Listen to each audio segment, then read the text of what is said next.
многие не понимают, что авары с Азии пришли в Европу, но как они туда попали?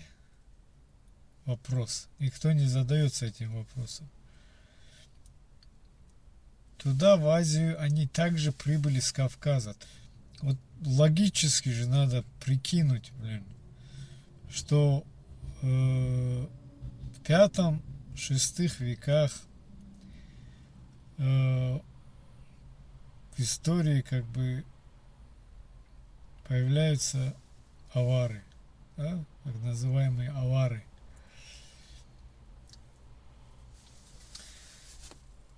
Но прежде чем там появиться, туда, ведь они тоже ведь откуда-то пришли, правильно? И вот некоторые умники нам теперь, кавказским аварам, говорят: вы пришли с Азии сюда на Кавказ, вы пришли.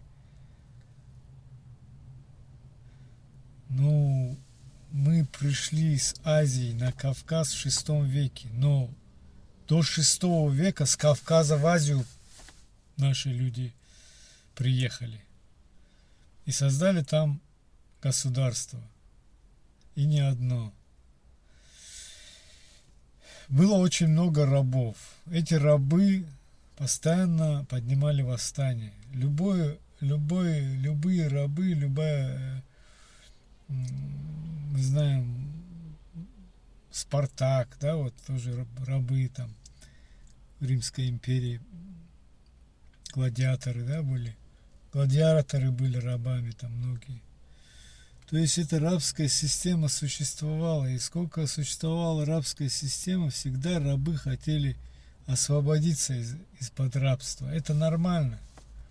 И также вот от гнета авар рабы всегда хотели освободиться в этой Азии. Вот. Один из моментов получилось все-таки освободиться из рабства, от рабства, вернее, аварского. В этот момент было как раз таки, опять-таки, непростое время среди авар. С трех сторон им угрожали, со стороны Китая, со стороны других племен. Уйсуны, телесцы и ханьцы. Это Северный Китай.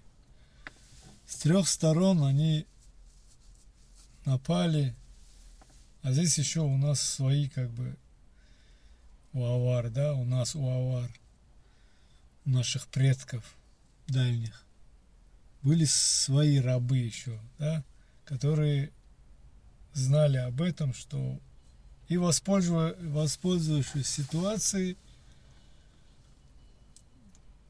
как бы в тылу подняли восстание,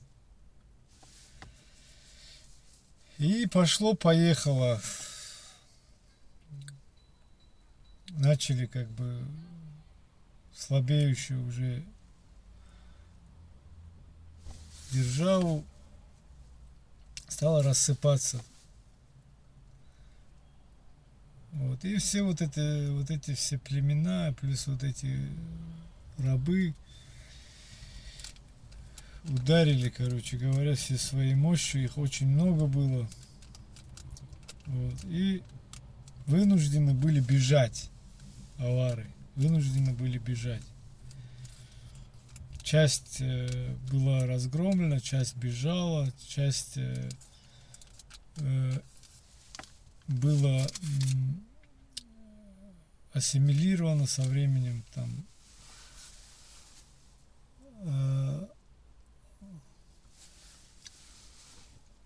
Где-то в районе современной Манчжурии вот часть племен туда отошла, там ассимилировалась с местными народами. Часть пошла в сторону запада. Эти тропы, они как бы столетиями эти тропы были объезжены. То есть они никогда не прерывали связь. Они периодически, эти авары бывали на Кавказе, бывали также они и в Европе. Это одни и те же маршруты. Азия, Кавказ, Азия, Приоралье, Кавказ и Европа. Приоралье это, соответственно, часть современного северного Казахстана. По этим маршрутам они все время ходили, то есть торговля и так далее, связь с родственниками, да, там, с родными.